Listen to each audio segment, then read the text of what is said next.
قصص الانبیاء حضرت صالح علیہ السلام۔ محترم ناظرین، حضرت صالح علیہ السلام کی دعوت پر آنے والے سرداروں اور بت قدوں کے کاہنوں نے بجائے ان کی بات کو سنجیدگی سے سننے اور اس کا اثر لینے کے، صالح علیہ السلام کو ہی مورد الزام ٹھہرا دیا اور جس کے جو منہ میں آیا اس نے اگل ڈالا۔ اللہ کے پیغمبر نے ان دل آزار باتوں کی کوئی پرواہ نہ کی اور اپنی تبلیغ جاری رکھی۔ آپ علیہ السلام کی کوششوں سے کچھ لوگوں نے ایمان قبول کر لیا اور آپ کے رسول ہونے کا اقرار کر کے شرک اور بری باتوں سے تائب ہو گئے۔ ان میں اکثر ایسے تھے جو غریب اور عام لوگ تھے۔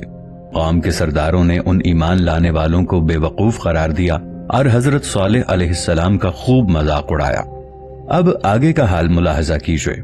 دوستو، طلحہ فلمز میں آپ سب کو خوش آمدید۔ آپ دیکھ رہے ہیں طلحہ فلمز کے سلسلہ قصص الانبیاء کی یہ 31ویں قسط۔ حضرت صالح علیہ السلام نے اپنی قوم کے ان سرکردہ لوگوں سے مخاطب ہو کر فرمایا کہ کیا تم لوگ نوح علیہ السلام کی قوم کا حال بھول گئے جو نبی اللہ اور اس کے متبعین کو ستاتے اور ان کی تحقیر کرتے اور وہ غرق کر دیے گئے؟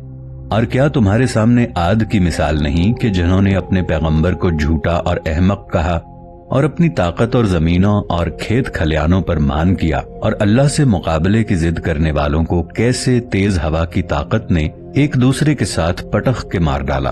ان سے عبرت پکڑو اور اللہ نے جو موقع دیا ہوا ہے اس سے فائدہ اٹھا لو اور اس کی طرف لوٹ آؤ، بے شک وہ تمہیں اور بھی نوازے گا۔ انہوں نے حضرت صالح علیہ السلام سے مکر کیا اور بڑے بڑے سردار اور کاہن آپ کے پاس آئے اور یوں گویا ہوئے، اے صالح، ہمیں تو تم سے بڑی امیدیں تھیں کہ تم ہماری بستی میں سب سے زیادہ صاحب عقل، دانشور اور ایماندار اور سچے آدمی تھے۔ ہم نے تو سوچا تھا کہ تمہیں اپنا سردار بنا لیں گے، کہ ہم دیکھتے ہیں کہ تم کسی کے ساتھ نا انصافی بھی نہیں کرتے اور بہادر اور نڈر بھی ہو۔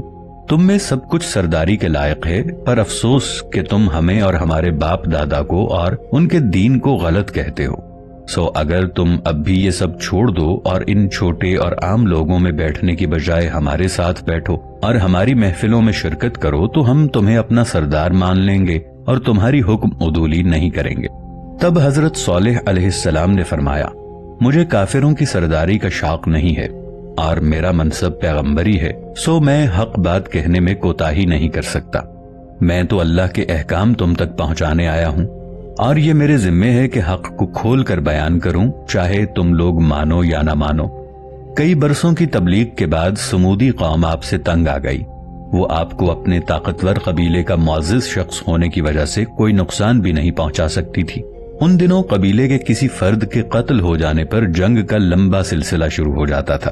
چنانچہ قوم کے سرداروں نے بت قدوں کے کاہنوں سے مل کر ایک وفد بنایا۔ یہ لوگ حضرت صالح علیہ السلام کے پاس گئے اور کہا، اے صالح، ہم تمہاری باتوں سے سخت تنگ آ گئے ہیں۔ تمہاری عذاب کی دھمکیوں نے ہمارا جینا مشکل کر دیا ہے۔ ہماری خوشحال اور رنگین زندگی کو تم نے کباب میں ہڈی بن کر تباہ کر دیا ہے۔ اس موقع پر ہم تم سے صاف صاف باتیں کرنا چاہتے ہیں، وہ یہ کہ تم کوئی معجزہ دکھاؤ۔ اگر تم نے ایسا کر دیا تو ہم تم پر ایمان لے آئیں گے۔ جب انہوں نے حضرت صالح علیہ السلام سے کہا کہ تم ہمیں معجزہ دکھاؤ کہ یہ خاص نبیوں کے لیے ہوتا ہے، تب ہم مانیں گے، تو حضرت صالح علیہ السلام نے فرمایا کہ میں تو خود بھی اپنی طرف سے ایسا کوئی معجزہ دکھانے سے عاجز ہوں۔ ہاں، اگر اللہ چاہے تو ضرور دکھا سکتا ہے۔ تم بتاؤ کہ کون سا معجزہ لاؤں کہ تم اللہ پر ایمان لے آؤ۔ تب قوم سمود کے سرداروں اور کاہنوں نے سوچی ہوئی بات کے مطابق کہ صالح کو کوئی ایسا معجزہ دکھانے کا کہیں گے جو کسی طور ممکن ہی نہ ہوگا اور اس کی تبلیغ سے بھی ہماری جان چھوٹ جائے گی۔ کہا کہ وہ جو ہمارا فلاں پہاڑ ہے نا، جس کا نام تبا ہے، اس کے اندر سے ایک ایسی اونٹنی نکلے جو 10 مہینے کی گابن یعنی حاملہ ہو اور ہمارے سامنے نکل کر بچہ جنے اور قوی الجثہ اور تندرست ہو، مزید یہ کہ دودھ اتنا دے کہ ہم سب کے لیے کافی ہو۔ انہوں نے اونٹنی کی کچھ اور صفات جو ایسے کسی جانور میں کم پائی جاتی ہیں گنوائیں۔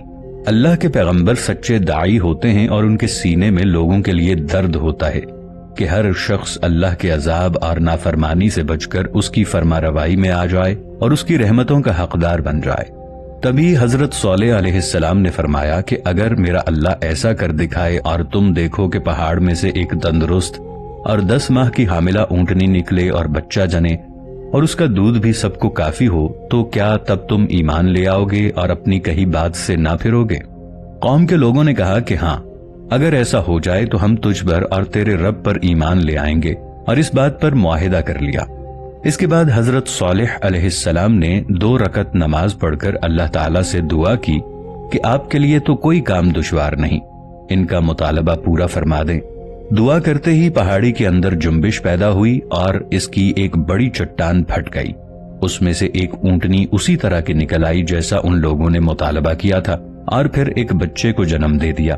صالح علیہ السلام کا یہ کھلا ہوا حیرت انگیز معجزہ دیکھ کر ان میں سے کچھ لوگ تو ایمان لے آئے، اور باقی قوم نے بھی ارادہ کر لیا کہ جب یہ حیرت ناک واقعہ ہم نے اپنی آنکھوں کے سامنے رونما ہوتے دیکھ لیا ہے تو اب لازم ہے کہ ہم اللہ کی بے پایاں قدرت پر ایمان لے آئیں۔